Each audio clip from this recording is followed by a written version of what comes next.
Hey everyone, Matt Groen here with the Marine Retailers Association, and thank you once again for joining us for the second episode of the Boat Biz Podcast. I had the pleasure of attending and speaking at the Chaparral and Robalo 2023 model year dealer meeting this week.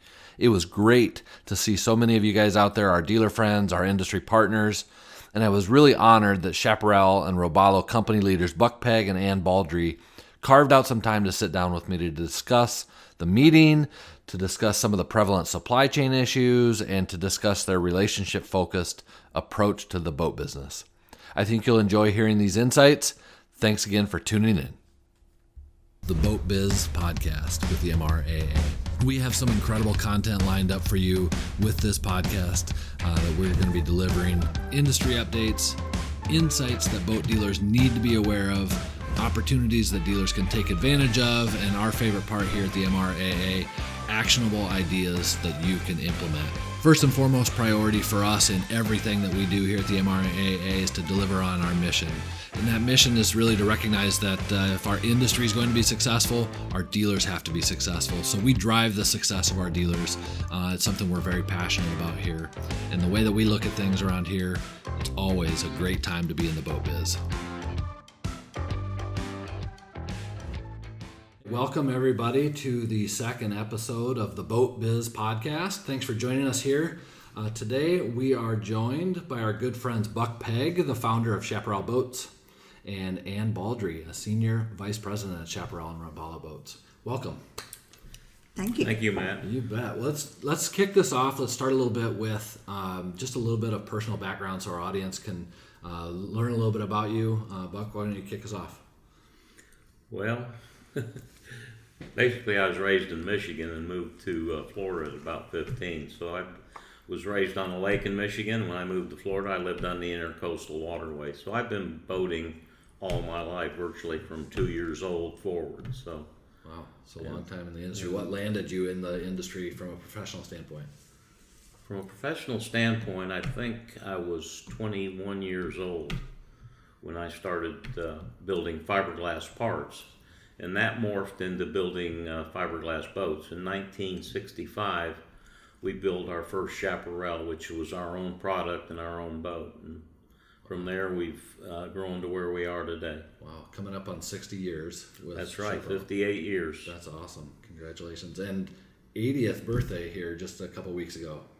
Yeah, well, I never much thought about getting to be 80 because I didn't know if it was even reasonable thought, but as it got closer, I got a little anxiety from it maybe, but I'm past it now and I feel a lot better. So it was a lot more than I expected, and I was honored with many accolades. Yeah. Well, one of the biggest honors that we saw, of course, was flying the flags at the Capitals. That's really cool. How did all that come about? My press secretary took care of that for me, Ann Baldree. Because I'd never pushed for any kind of publicity. It's just not my nature, and Ann tries to make me look better than I really am. So very nice. That was a really nice touch, and really, really cool to see. Ann, how about you? Give us a little bit of your background. Well, I'll say this about Buck. I thought that it was very fitting honors for the fact that when Buck came to Nashville, Georgia in 1976, he changed over time the economic climate of our community, and he provided jobs for families, and we have multi-generational family members. We are a town of 7,000 people, a county of about 14,000. So we are the largest private employer within 150 miles of our plant. And so, I just felt like it being my hometown and where my family and my friends grew up, I'm so appreciative of what Buck has done for our community. And so I felt like it was fitting that he be honored. And both the governor of Georgia and the flag that was flown at the U.S. Capitol was in honor of his economic contribution to South Georgia. That's incredible. So, yeah, it was. And it was all a surprise. Had he known about it in advance, he would have tried to shut it down. Right. So, we just surprised him with it. But as far as my background, I was born and raised in Nashville, Georgia. And almost now 41 years ago, I came to work at Chaparral. And there was one other female in the office. And working there over time, I just found that it was just fascinating. And I really enjoyed working with the dealers. And early on, I just had such respect for their entrepreneurship. And I thought, my goodness, they're buying these really expensive boats. They're bringing them in. How do they know they're going to ever have a customer? 40 years ago. Right. And I had so much admiration for that.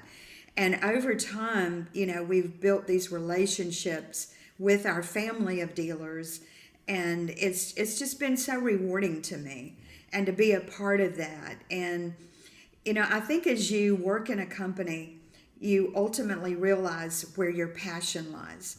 Mine lied on the sales and, customer service side of the business because of the relationships, because I'm very much relationship oriented. And I just had a lot of admiration for our workers and their commitment. And we employ now over 900 people. So it's I'm proud to be part of that. That's awesome. And the success of the company. Yeah, huge economic contributor. So that's great. Yes. You mentioned relationship. You talked about your family of dealers. We're here at the 2023 model year dealer meeting. And the dealers are talking about that. They talk about it. It was like a family reunion last night, somebody said, and that was so cool to hear. And you'd shared a lot of images and background of your dealers and their families. And it was just a really kind of a nice touch to see as we come back to these in-person events. So that was very cool. Well, we had not had an in-person event for 3 years. And because of COVID and, everything just changed in our world, and everybody had to adapt, and do what was in the best interest, of our dealers. And so just being able to be back in front of them again and interact with them, it was truly like a family reunion. And it was exciting. And we worked hard to prepare for this. And we have found, in being here, our dealers are so enthusiastic. And they're excited to be here, and so are we. Right. You also treated last night the dealers to an impressive keynote presentation and a great presentation from a demographer.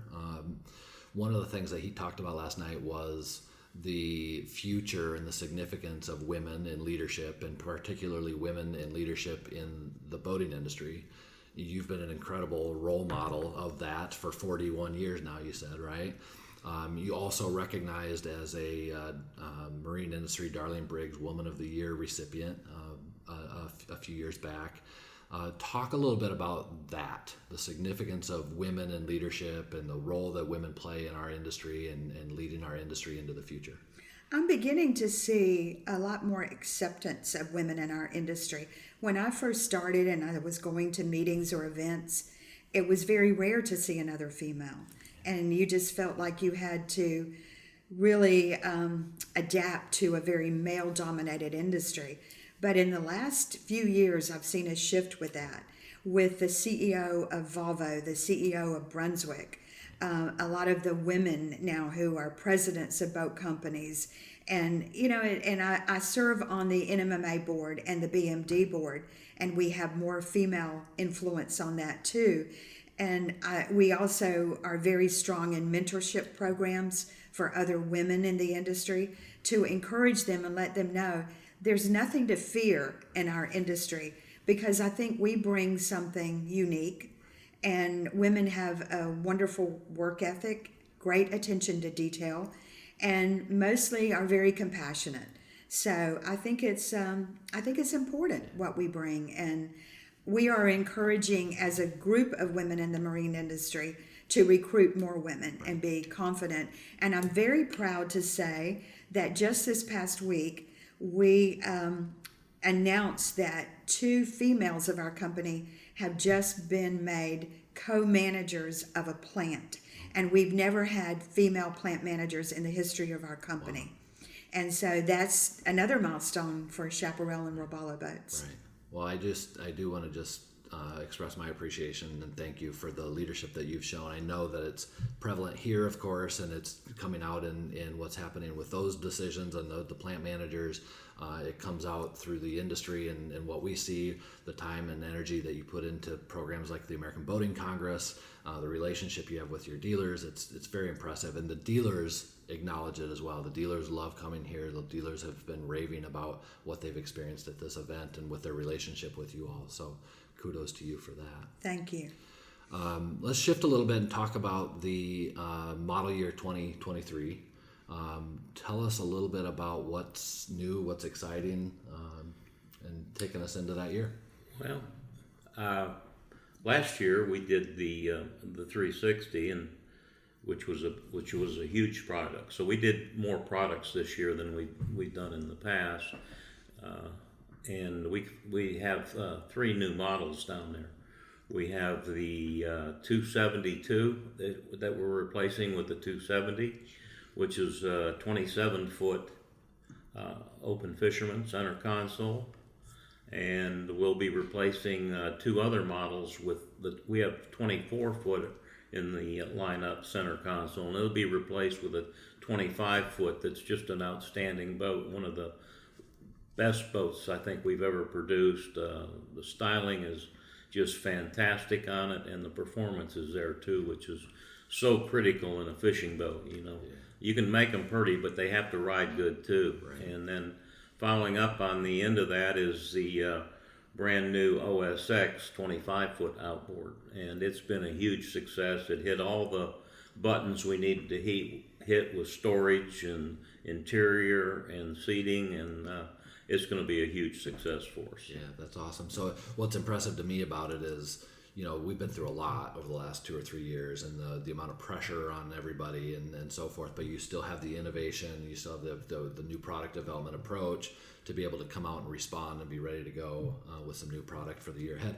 How did you take these new models this year and think about where you're targeting those models within the marketplace? Is there something that you learned throughout COVID? Was there something that you learned over the last few years? Well, I think it's just continuously evolving in a certain direction, and our team over there, headed by Mike Fafford and his staff, stays well abreast of what's happening in the marine industry. They spend a lot of time at the boat shows, and after a while you pretty soon get a direction for which way the markets are going in styling and fish. If it's a fishing boat, how fishable it needs to be and how useful it needs to be for just general cruising. So it really takes a lot of thinking to come up with the right boats for the right market.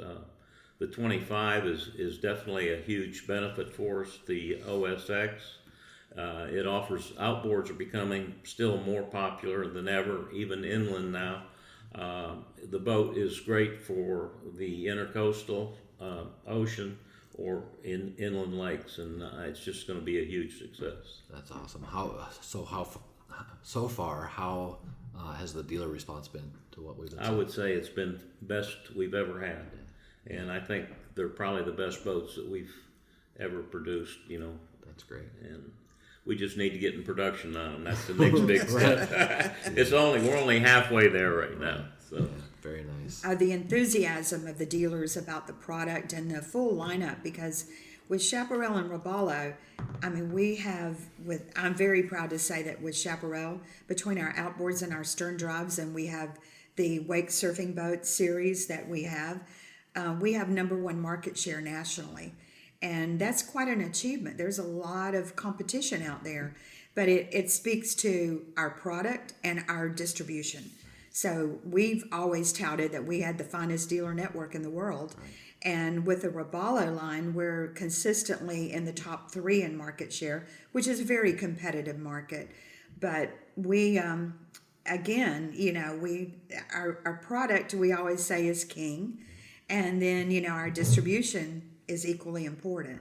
So we have the winning combination. Yeah, we have absolutely. both of those things. Absolutely. So you mentioned the best dealer network in the industry. Tell me a little bit about what you feel like. What are the tenets of that? What are the principles of making sure that the dealers are on target with what aligning with your brands, what you look for in good dealers? Well, what we look for is, first of all, we look for loyalty, among our dealers, and we also make sure that we're very loyal to them. We've never been a company that just, had a dealer one year, changed it the next year. We like to work with our dealers. We like to develop our dealers. And we like to make sure that, our mission is aligned with theirs. And so we have a lot of dealers who have been with us for decades.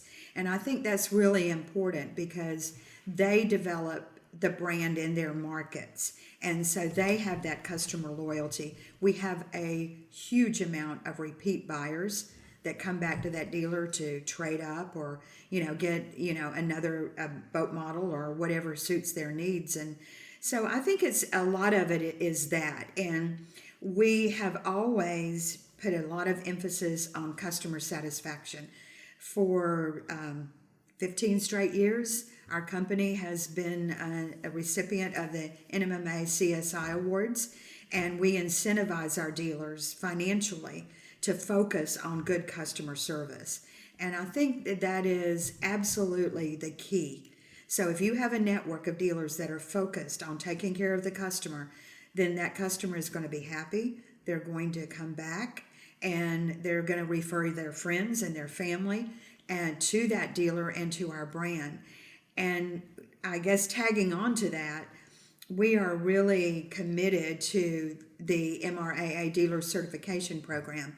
And we asked Matt to join us here at our dealer conference to promote the idea. We've offered an incentive to our dealers to become certified now more than ever. We feel that taking care of the customer in a time when we've had about 40% of new boat buyers come into the industry. And so we have to keep them. And the way to do that is to make sure that they have a good experience. The one of the things, and just to tag onto that a little bit, we talked about this previously, but I was super impressed. Late summer of 2020, you called me and you said, hey, we have a customer experience issue out in the field and we want to do what we can to help our dealers, right? And we want to be able to help them focus on a better customer experience. We know that there are some product issues out there. We know that the dealers are struggling to keep up, but we want to be able to help them navigate all of that. And it was a good flag for us to really kind of refocus on, hey, maybe we can develop some tools or re-promote some tools that we have that would help dealers strengthen their customer experience, customer focus. And of course, dealership certification is one of those. So I appreciate you having us here to talk about that and to develop that a little bit further. You mentioned the relationships and the key and the loyalty and all of that with the dealer network. The strength of those relationships is really what the dealers need and what the manufacturers need when we go into a time crunch or a time period like COVID, right? Where we were so caught off guard by the different ways that we had to run our businesses and that sort of thing. Talk a little bit about the relationship with the dealers and how important that is to navigating kind of the ups and downs of the marketplace.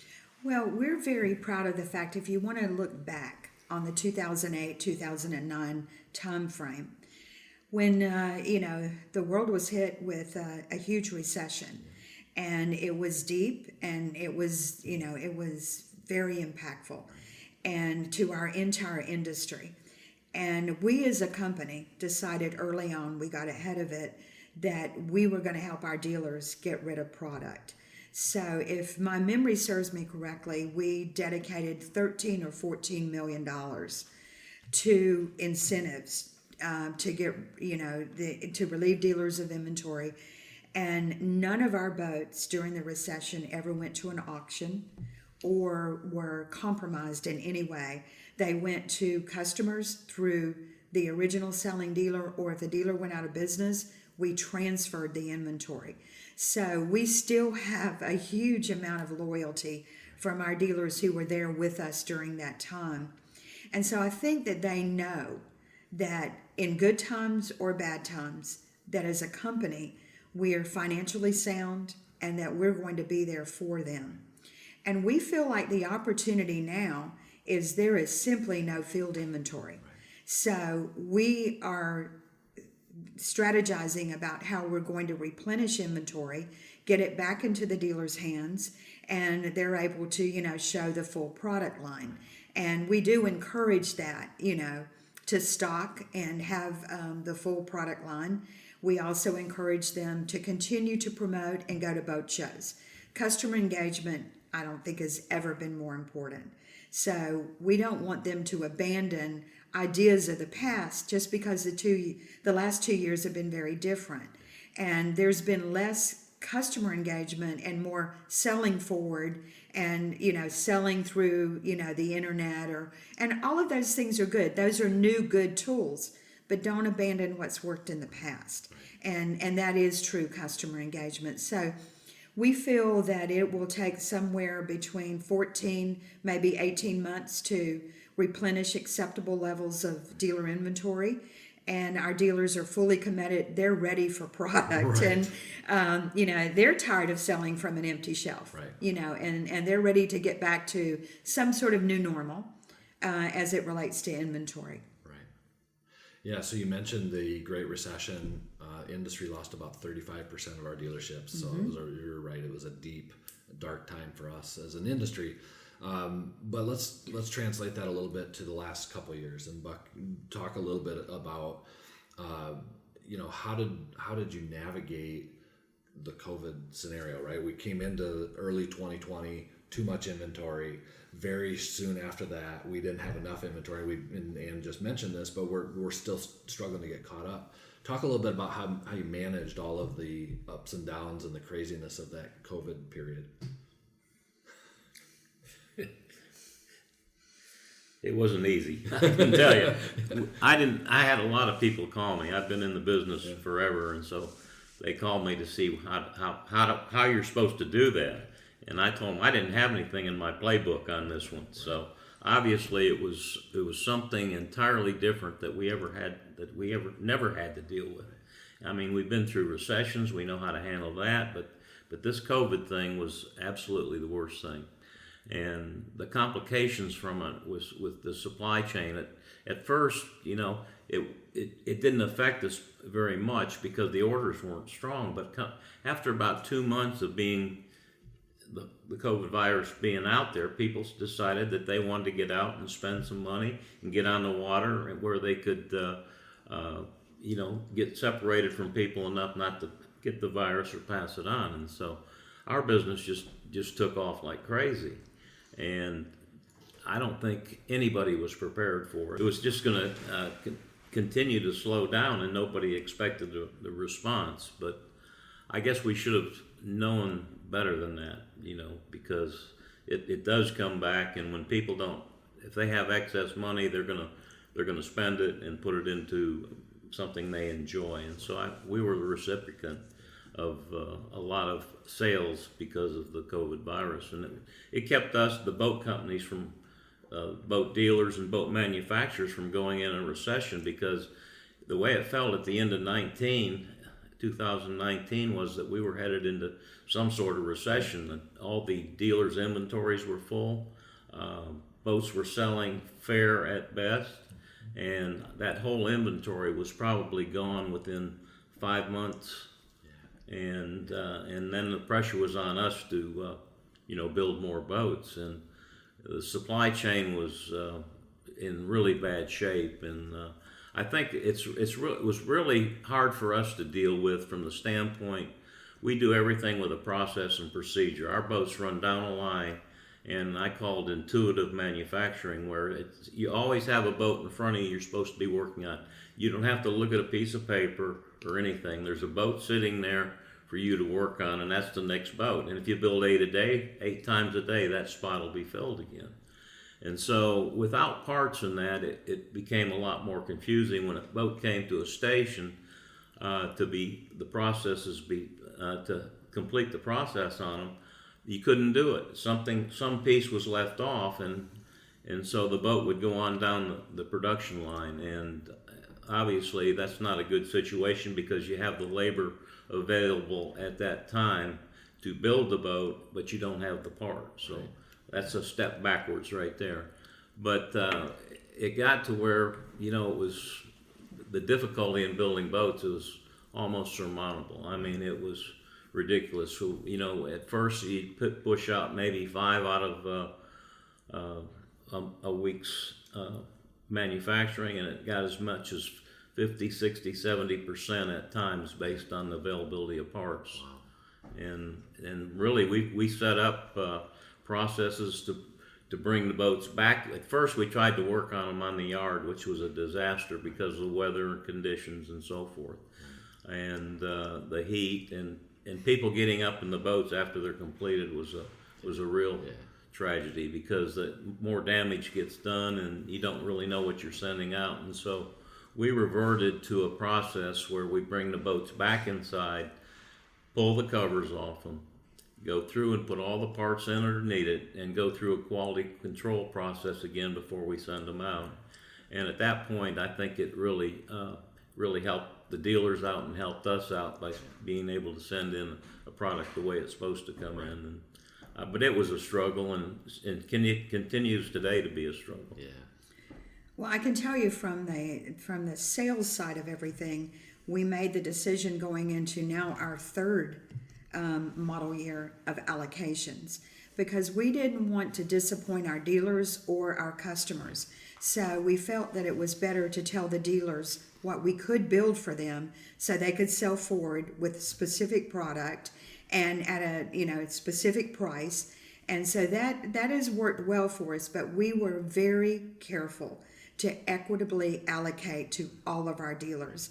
We wanted everybody to share in what we could build so that all of our dealers could continue to be successful.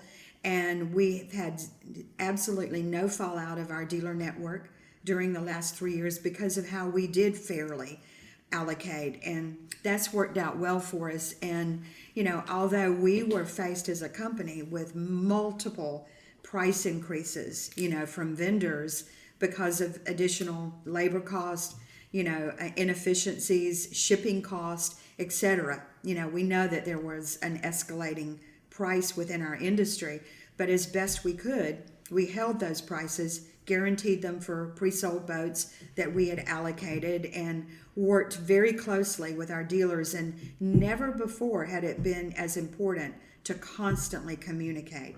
So we were sending out newsletters to our dealers, giving them updates and letting them know exactly what was going on. And so we didn't want them to be surprised, and we didn't want our customers to be disappointed. So I'm very proud of that. And I think during that time, we also realized working with our vendor partners had never been more important. And fortunately, because of our longevity in the industry and our volume, we had some wonderful legacy relationships with vendor partners, and we were able to get supplies and products often when maybe some other competitors might not have been able to do so.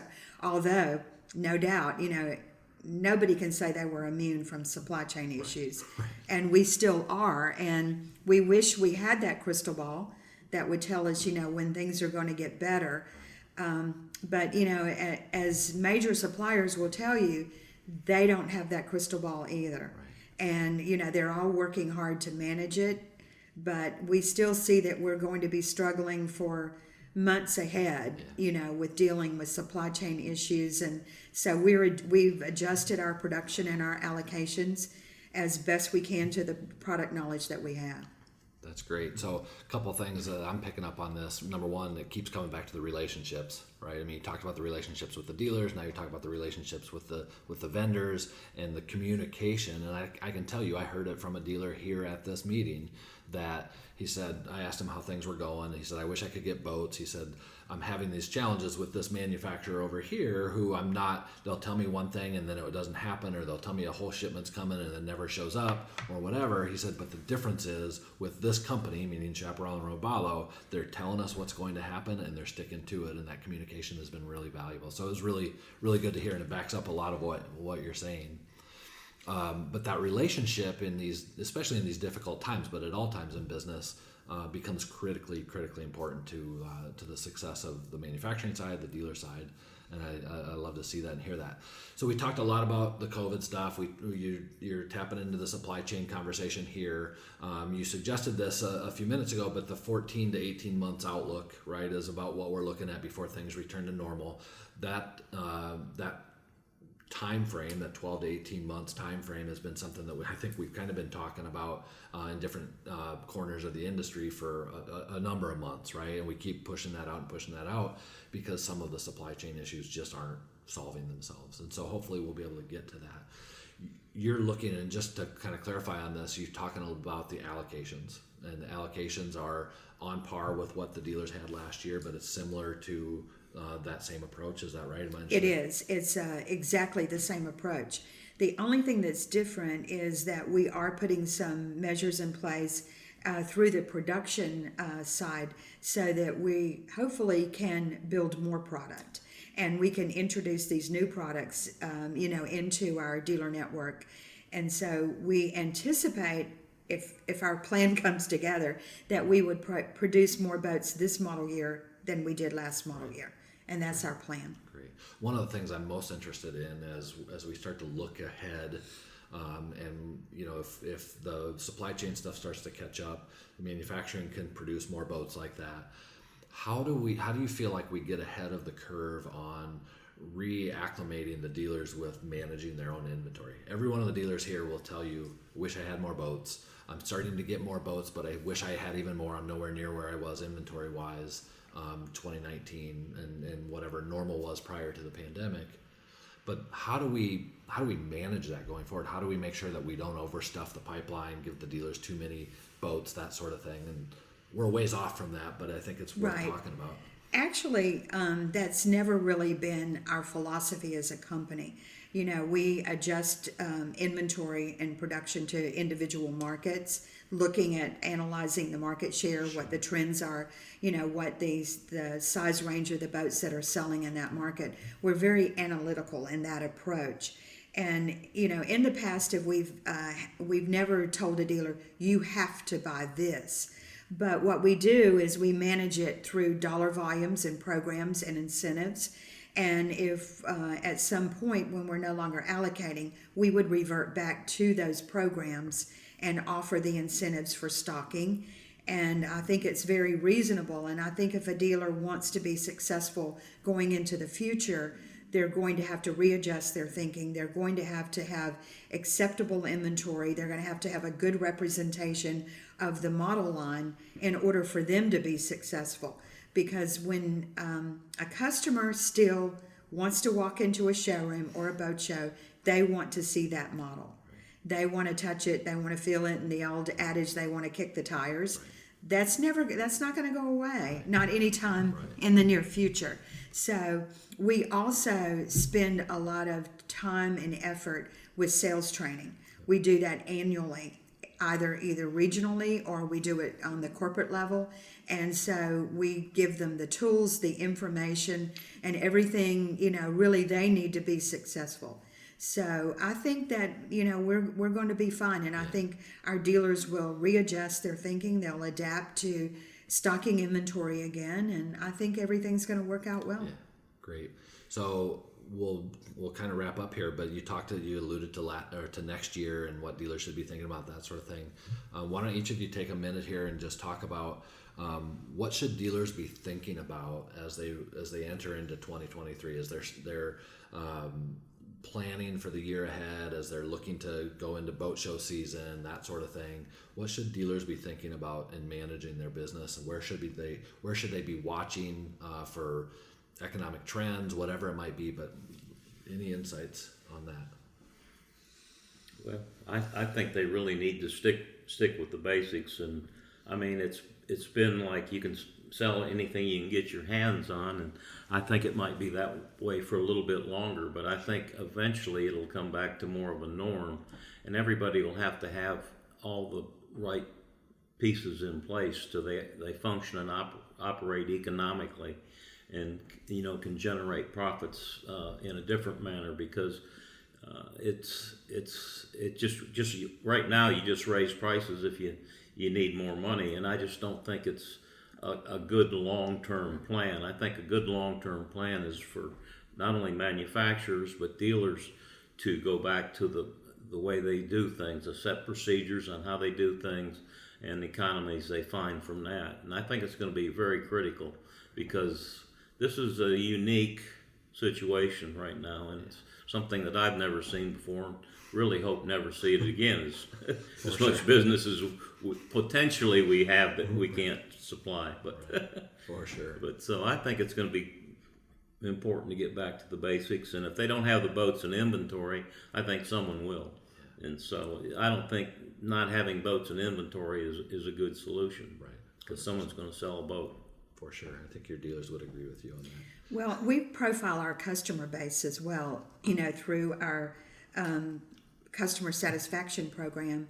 And our demographic and our customer typically, is, in that 45 to 55 age range, generally makes over $200,000 a year, and they're professionals, and that generation has a tremendous amount of wealth. So I just don't see that boating is going to go away. I think that it's something that people have discovered, certainly through the pandemic, that they can do and they can enjoy with their families. And, now you have, the parents, the grandparents, and the grandchildren, all enjoying boating. So many new people have been introduced to our sport. So I just think that's definitely going to continue. And I think that on the dealership level, I can't say it enough, the customer experience is going to be so important to retaining those customers, recruiting new customers. And that's, one of the reasons that we're very committed to your certification program, because like Buck says, it's all about processes and procedures, and it gives you this tremendous access to tools, videos, information, and we all know in our whole industry, I'd say, the whole world is struggling with, labor issues and recruitment, having good people representing and working in your company. And so I think it's important you have to take care of your employees. You have to make it as easy as possible for them to understand your expectations. And I think understanding that and working with your employee base, making sure they're happy, they're fulfilled, they're going to take care of the customer. And I think that's how we're going to retain these customers. And I think that's how we're going to continue to grow our industry. Because I've seen a lot of commitment from the National Marine Manufacturers Association with all of their tools and videos and their outreach.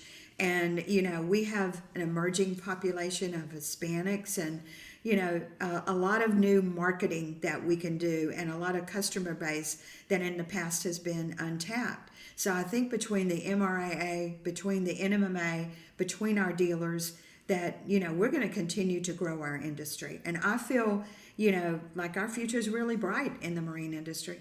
Yeah, absolutely. Well, that's a great place for us to wrap up. Thank you for that. And Ann and Buck, just cherish the friendship and the relationship that we have with you all, and love hearing from your dealers and how much they enjoy the relationship as well. So appreciate everything that you do for our industry and that.